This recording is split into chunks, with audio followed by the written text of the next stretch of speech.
Hi friends, education for all channel में आप सभी का हार्दिक स्वागत है। आज हम कक्षा 11 की जीव विज्ञान का लास्ट अध्याय करेंगे, रासायनिक समन्वय तथा एकीकरण। इसके बाद अपना कक्षा 11 की जीव विज्ञान कंप्लीट हो जाएगी और फिर हम कक्षा 12 की जीव विज्ञान शुरू करेंगे। आज के इस चैप्टर में हम क्या क्या देखेंगे, हम देखेंगे इसमें अंतःस्रावी ग्रंथियां और हार्मोन, मानव अंतःस्रावी तंत्र, हृदय वृक्क और जठर आंतरिक पथ के हार्मोन, हार्मोन क्रिया की क्रियाविधि। शुरू करते हैं आज का अध्याय।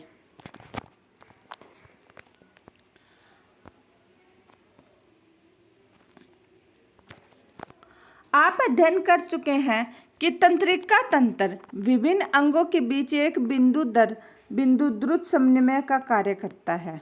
मतलब क्या कहा गया है कि जो अपना तंत्रिका तंत्र है वो अलग अलग अंगों के एक बिंदु से लेकर दूसरे बिंदु तक कार्य करता है, उनमें आपसी तालमेल बनाता है।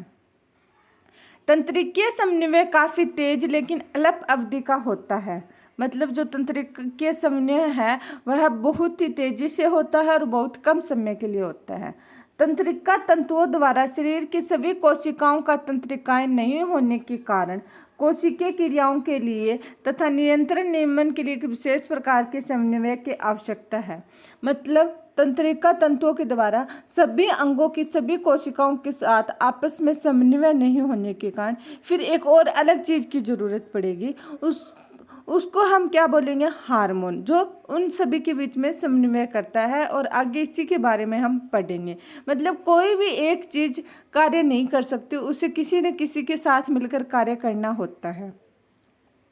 यह कार्य हार्मोन द्वारा संपादित होता है। किसके द्वारा? हार्मोन के द्वारा। मतलब यहाँ पर जो तंत्रिका तंतु है वो किसकी सहायता लेंगे? हार्मोन की।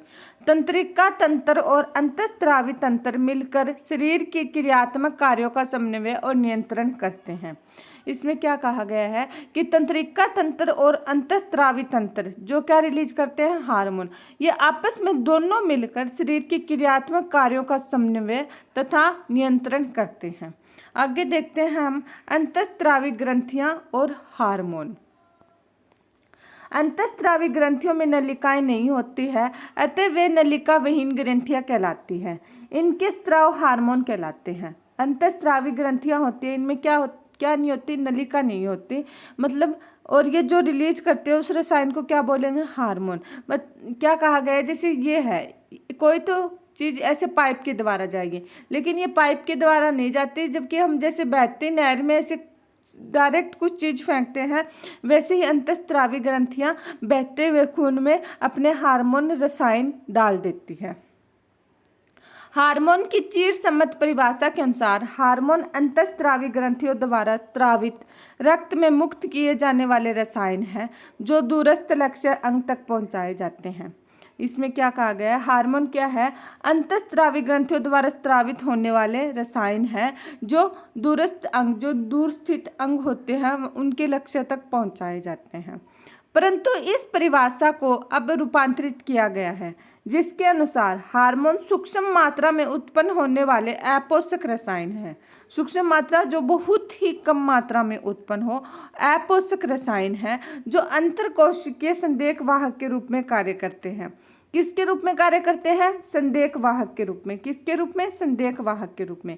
इस नई परिभाषा के अंतर्गत सुनियोजित अंतःस्रावी ग्रंथियों से स्रावित हार्मोन के अतिरिक्त कई नए अणु भी सम्मिलित हो जाते हैं। अकशेरुकों में कम हार्मोन के साथ एक सरल अंतःस्रावी तंत्र होता है। मतलब जो निम्न वर्ग के प्राणी होते हैं उनमें ये अंतःस्रावी तंत्र सरल होता है, ज़्यादा जटिल नहीं होता।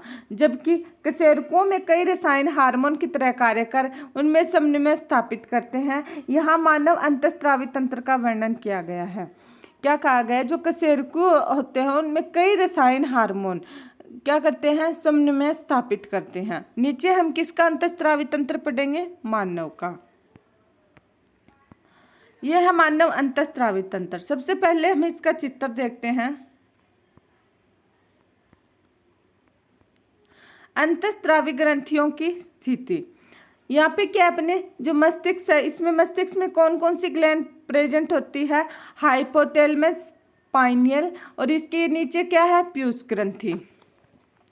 ये तो हमने अपनी खोपड़ी के अंदर होती है ये 3 ग्रंथियां, तो हाइपोथैलेमस, पाइनियल और पीयूष ग्रंथि। फिर ये गले में कौन सी होती है? थायराइड एवं पाराथायरॉयड। गले में कौन सी ग्रंथि है? थायराइड और पाराथायरॉयड। फिर अंदर पेट की तरफ आते हैं तो अग्नाशय, अधिवृक्क ग्रंथि और अंडाशय मादा में और वृषण नर में। ये क्या है? अंतःस्रावी ग्रंथियों की स्थिति। एक बार फिर से रिपीट कर लेते हैं, आपको याद हो जाएगी। साथ के साथ मेरे साथ रिपीट कीजिएगा बोल बोलकर। हाइपोथैलेमस, पीयूष ग्रंथि, पीनियल ग्रंथि, ये तो मानव खोपड़ी में प्रेजेंट होती है। फिर थायराइड एवं पाराथायरॉयड कहाँ होती है? गले में। रिपीट कीजिएगा बोल बोल के, साथ के साथ बोलोगे, साथ में तो नींद नहीं आएगी लेक्चर देखते हुए, साथ में याद हो जाएगा। थायराइड एवं पाराथायरॉयड कहाँ पर होती है? गले में। अग्नाशय, अधिवृक्क कहाँ पे होती है? ये पेट में होते हैं और ये निचले हिस्से में अंडाशय मादा में और वृषण नर में। अब हम देखते हैं सबसे पहले मानव अंतःस्रावी तंत्र की बारे में। अंतःस्रावी ग्रंथियां और शरीर के विभिन्न भागों में स्थित हार्मोन स्रावित करने वाले उत्तक कोशिकाएं मिलकर अंतःस्रावी तंत्र का निर्माण करते हैं। क्या कहा गया है? जो अंतःस्रावी ग्रंथियां हैं और शरीर के विभिन्न भागों में स्थित हार्मोन स्रावित करने वाले उत्तक कोशिकाएं, जो उत्तक और कोशिकाएं भी हार्मोन रिलीज करती है, ये सब मिलकर क्या बनाते हैं? अंतःस्रावी तंत्र का निर्माण करते हैं। इसमें कौन कौन से आएंगे? नाम पढ़ते हैं इनके। पीयूष ग्रंथि, पीनियल ग्रंथि, थायराइड, एड्रिनल, अग्नाशय, पैराथायरॉयड, थाइमस और जनन ग्रंथियां। नर में वृषण, मादा में अंडाशय हमारे शरीर के सुनियोजित अंतःस्रावी अंग हैं। कौन कौन से हैं? एक बार रिपीट कीजिएगा, साथ के साथ मेरे साथ बोलिएगा, याद हो जाएंगे साथ के साथ। ये चैप्टर बहुत ही इम्पोर्टेंट है, हर जगह काम आएगा आपके। आप चाहे 11वीं में हो, 12वीं में हो या कोई कंपटीशन के एग्जाम करे, इस चैप्टर से क्वेश्चन हर बार बनते ही बनते हैं। रिपीट कीजिएगा। पीयूष ग्रंथि, पीनियल ग्रंथि, थायराइड, एड्रिनल, अग्नाशय, पैराथायरॉयड, थाइमस और जनन ग्रंथियां। एक बार फिर से रिपीट कीजिएगा। पीयूष ग्रंथि, पीनियल ग्रंथि, थायराइड, एड्रिनल, अग्नाशय, पैराथायरॉयड, थाइमस और जनन ग्रंथियां। नर में वृषण और मादा में अंडाशय हमारे शरीर के सुनियोजित अंतःस्रावी अंग हैं। आगे देखते हैं हम। इनके अतिरिक्त कुछ अन्य अंग जैसे कि जठर आंतरीय मार्ग, यकृत, वृक्क, हृदय आदि भी हार्मोन का उत्पादन करते हैं। इसके अलावा कौन कौन से हार्मोन का उत्पादन कर सकते हैं? जठर आंतरीय मार्ग, यकृत, वृक्क, हृदय आदि भी हार्मोन का उत्पादन करते हैं। मानव शरीर के सभी प्रमुख अंतःस्रावी ग्रंथियों तथा हाइपोथैलेमस की संरचना और उनके कार्य का संक्षिप्त विवरण अब अगले भाग में दिया गया है। देखते हैं। सबसे पहले जानेंगे हाइपोथैलेमस के बारे में। क्या है हाइपोथैलेमस? जैसा कि आप जानते हैं, हाइपोथैलेमस डाइसिफेलोन अगर मस्तिष्क पश्च का आधार भाग है। हाइपोथैलेमस किसका आधार भाग है? डाइसिफेलोन का। किसका? डाइसिफेलोन का। और यह शरीर के विविध प्रकार के कार्यों का नियंत्रण करता है, अलग अलग कार्यों का नियंत्रण करता है। इसमें हार्मोन का उत्पादन करने वाली कई तंत्रिका स्रावी कोशिकाएं होती हैं। क्या कहा गया है कि जो हाइपोथैलेमस है उसमें हार्मोन का उत्पादन करने वाली कई तंत्रिका स्रावी कोशिकाएं होती हैं, जिन्हें हम क्या बोलेंगे? न्यूक्लियाई बोलेंगे। इन्हें हम क्या बोलते हैं? न्यूक्ली कहते हैं। ये हार्मोन पीयूष ग्रंथि से स्रावित होने वाले हार्मोन के संश्लेषण और स्राव का नियंत्रण करते हैं। क्या कहा गया है? जो हाइपोथैलेमस से जो हार्मोन रिलीज होते हैं, जो स्राव होते हैं, वो पीयूष ग्रंथि से स्रावित होने वाले हार्मोन के संश्लेषण और स्राव के नियंत्रण करते हैं। हाइपोथैलेमस से स्रावित होने वाले हार्मोन 2 प्रकार के होते हैं। कौन कौन से? एक तो मोचक हार्मोन, एक निरोधी हार्मोन। कौन कौन से? मोचक हार्मोन, निरोधी हार्मोन। रिपीट कीजिएगा मेरे साथ साथ। मोचक हार्मोन, निरोधी हार्मोन। मोचक मतलब किसी चीज को प्रेरित करना, निरोधी मतलब किसी चीज का विरोध करना, निरोध करना। मोचक हार्मोन कौन से होंगे? जो पीयूष ग्रंथि से हार्मोन के स्राव को प्रेरित करते हैं उन्हें मोचक हार्मोन कहेंगे। तथा निरोधी हार्मोन जो पीयूष ग्रंथि से हार्मोन को रोकते हैं उन्हें हम क्या कहेंगे? निरोधी हार्मोन। उदाहरणतः हाइपोथैलेमस से निकलने वाला गोनाडोट्रोफिन मुक्तकारी हार्मोन के स्त्राव पीयूष ग्रंथि के गोनाडोट्रोफिन हार्मोन के संश्लेषण एवं स्त्राव को प्रेरित करता है। अब ये याद रखेंगे, क्वेश्चन डायरेक्ट बनता है, गोनाडोट्रोफिन मुक्तकारी हार्मोन का स्त्राव कहाँ से होता है? हाइपोथैलेमस से। और ये क्या करता है? ये पीयूष ग्रंथि से निकलने वाले गोनाडोट्रोफिन हार्मोन के संश्लेषण और स्त्रावण को प्रेरित करता है।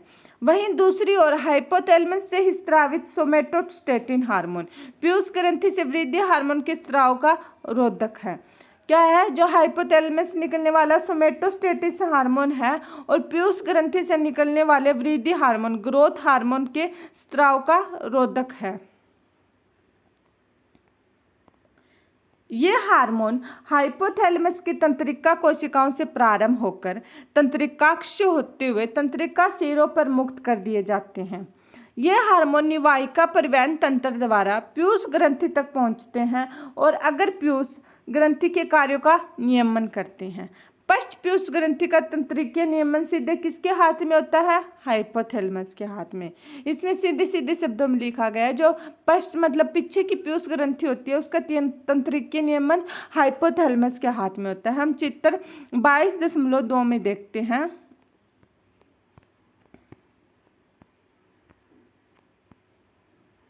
ये 22.2 चित्र है, इसकी देखते हैं। पीयूष ग्रंथि तथा हाइपोथैलेमस के साथ इसकी संबंधता का आरेख। ये क्या है? हाइपोथैलेमस। इसमें ये हाइपोथैलेमिक तंत्रिका कोशिकाएं दिखाई गई है। इसके नीचे निवाहक परिसंचरण दिखाया गया है। यह पीयूष ग्रंथि है जिसका सीधे सीधे कंट्रोल किसमें होता है? हाइपोथैलेमस में। ये अगर पीयूष ग्रंथि दिखाई गई है, दो ग्रंथियां दिखाई गई है पश्च और अगर, पीछे वाली का कंट्रोल सीधे हाइपोथैलेमस के हाथ में होता है और हाइपोथैलेमस तंत्रिका कोशिकाएं इसमें दिखाई गई है। आगे हम पढ़ते हैं पीयूष ग्रंथि के बारे में। पीयूष ग्रंथि एक सेला टर्सिका नामक अस्थिल गुहा में स्थित होती है। पीयूष ग्रंथि कहाँ स्थित होती है? सेला टर्सिका नामक अस्थिल गुहा में, और एक वृत्त द्वारा हाइपोथैलेमस से जुड़ी होती है। किसके द्वारा? वृत्त के द्वारा, जो हमने चित्र 22.2 में देखा।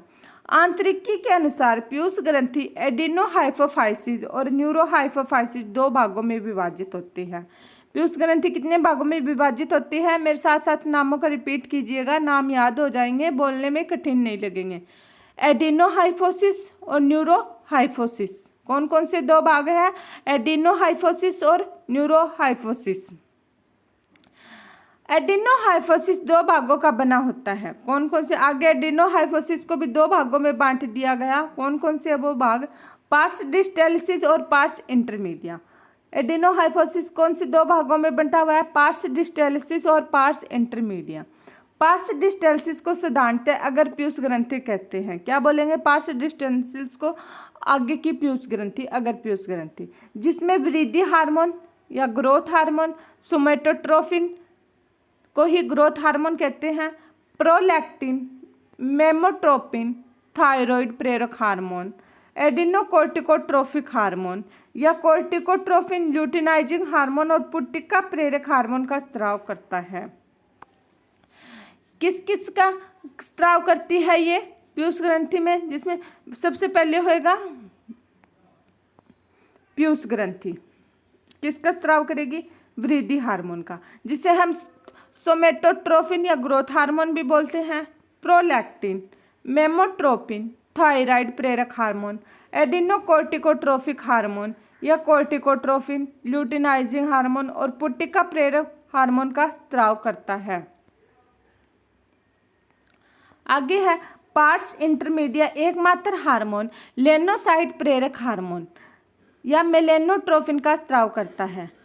जो पार्स इंटरमीडिया, जो इसका दूसरा भाग है, वो कौन सा हार्मोन का स्राव करेगा?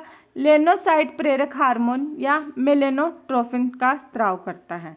यद्यपि मानव में पार्स इंटरमीडिया मध्य पिंड पार्स डिस्टेलिसिस दूरस्थ पिंड में लगभग जुड़ा होता है। आगे है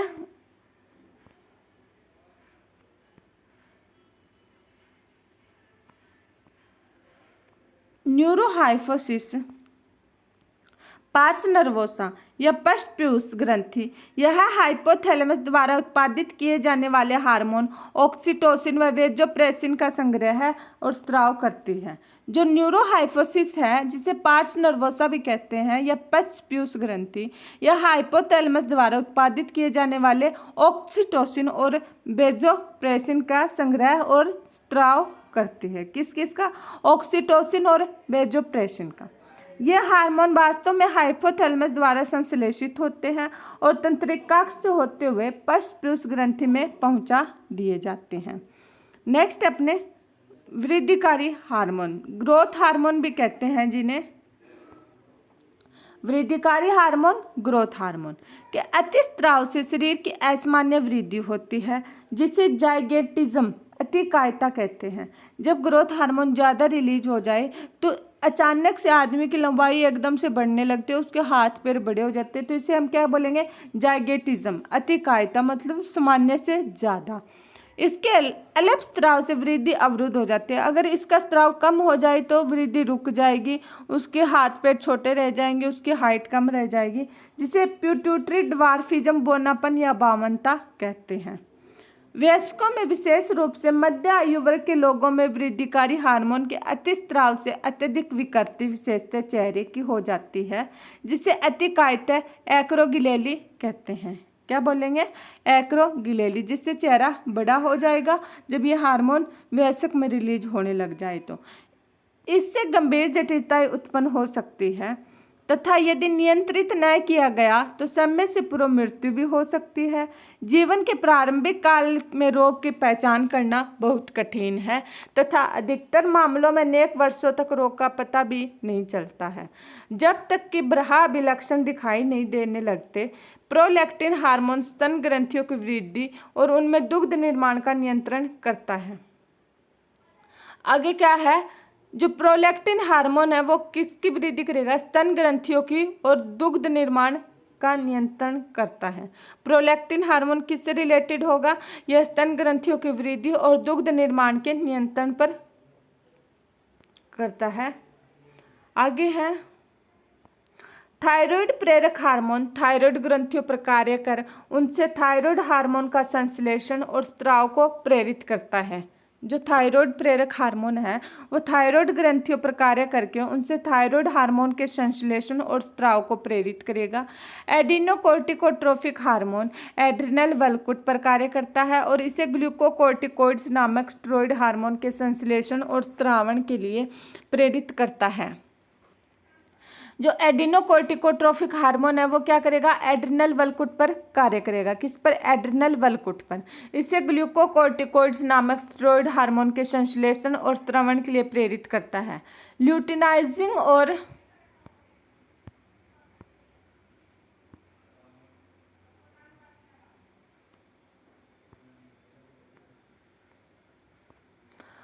पुट्टिका प्रेरक हार्मोन जनांगों की क्रिया को प्रेरित करते हैं। ल्यूटिनाइजिंग और पुट्टिका प्रेरक हार्मोन किसकी क्रियाओं को प्रेरित करेंगे? जनांगों के। और लिंगीय हार्मोन का उत्पादन करते हैं। कौन से हार्मोन का? लिंगीय हार्मोन का। गोनाडोट्रोपिन कहलाते हैं। इन्हें क्या बोलेंगे? गोनाडोट्रोपिन। नरों में ल्यूटिनाइजिंग हार्मोन एंड्रोजन नामक हार्मोन का संश्लेषण और स्रावण के लिए प्रेरित करता है। मतलब जो नर होते हैं उनमें ल्यूटिनाइजिंग हार्मोन का क्या कार्य होता है? एंड्रोजन नामक हार्मोन के संश्लेषण और स्रावण को प्रेरित करता है। वहीं दूसरी ओर नरों में पुट्टिका प्रेरक हार्मोन एंड्रोजन के शुक्र जनन को नियंत्रित करता है। पुट्टिका प्रेरक हार्मोन नर में क्या कार्य करेगा? एंड्रोजन के शुक्र जनन को नियंत्रित करेगा। मादाओं में ल्यूटिनाइजिंग हार्मोन पूर्ण विकसित पुट्टिकाओं ग्राफियन पुट्टिका से अंडोत्सर्जक को प्रेरित करता है। और जो औरतें होती हैं उनमें ल्यूटिनाइजिंग हार्मोन का क्या कार्य होगा? विकसित पुट्टिकाओं से अंडोत्सर्जक मतलब अंडे को रिलीज करने के लिए प्रेरित करेगा। और ग्राफियन पुट्टिका के में बच्चे भाग को कॉर्पस ल्यूटियम बनाता है।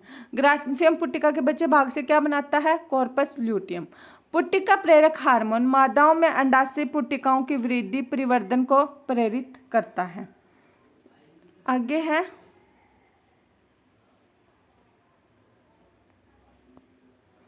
मेलेनोसाइट प्रेरक हार्मोन। मेलेनोसाइट मेलानिन युक्त कोशिकाएं पर क्रियाशील होता है तथा त्वचा की वर्णकता का नियमन करता है। मेलेनोसाइट प्रेरक हार्मोन है, ये कौन सी कोशिकाओं पर कार्य करेगा? मेलेनोसाइट पर। और इनका क्या कार्य होता है? त्वचाओं के रंग का नियमन करना। जितना ज़्यादा मेलेनिन हार्मोन रिलीज होगा उसकी त्वचा का कलर उतना ही गहरा होगा, मतलब डार्क रंग की होगी। और जिनमें मेलेनिन हार्मोन की मात्रा कम होती है उनमें लाइट कलर होता है, मतलब सफ़ेद रंग के होते हैं वो आदमी। ऑक्सीटोसिन हमारे शरीर की चिकनी पेशियों पर कार्य करता है और उनके संकुचन को प्रेरित करता है। ऑक्सीटोसिन है वो हमारे शरीर की चिकनी पेशियों पर कार्य करेगा और उनके संकुचन को प्रेरित करेगा।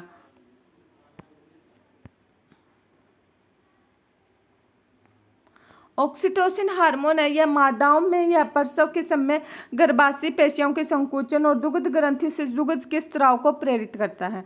बहुत ही ज़्यादा इम्पोर्टेंट है। मानव के प्रसव के समय जो पेशियों का संकुचन होता है और दुग्ध ग्रंथियों से दुग्ध के स्राव के लिए कौन सा हार्मोन उत्तरदायी है? ऑक्सीटोसिन। वेजोप्रेसिन मुख्यतः वृक्क की दूरस्थ संवलित नलिका से जल एवं आयनों के पुनरावशोषण को प्रेरित करता है। मतलब जिसमें वेजोप्रेसिन हार्मोन की कमी होगी उनमें जल का अवशोषण होना बंद हो जाएगा और ज़्यादा से ज़्यादा क्या निकलेगा? यूरिन निकलेगा। मतलब वेजोप्रेसिन हार्मोन बहुत जरूरी है। जिससे मूत्र के साथ जल का ह्रास कम हो, डायूरेसिस मतलब पानी की शक्ति कम हो और बॉडी डिहाइड्रेट ना हो।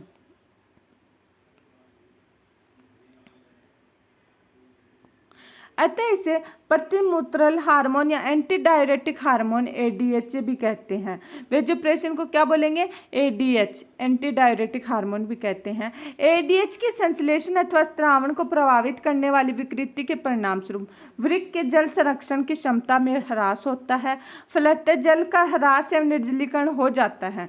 इस अवस्था को उदक में है डायबिटीज इंसिपिड्स कहते हैं। क्या बोलेंगे? उदक में है या डायबिटीज इंसिपिड्स कहेंगे। नेक्स्ट है अपना पाइनियल ग्रंथि।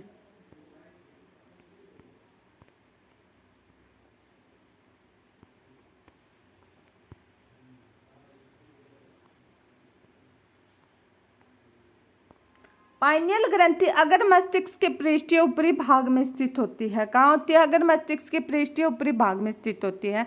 पीनियल ग्रंथि मेलाटोनिन हार्मोन स्रावित करती है। कौन सा हार्मोन? मेलाटोनिन हार्मोन स्रावित करेगी। मेलाटोनिन हमारे शरीर की दैनिक लिए 24 घंटे के नियमन का एक महत्वपूर्ण कार्य करता है।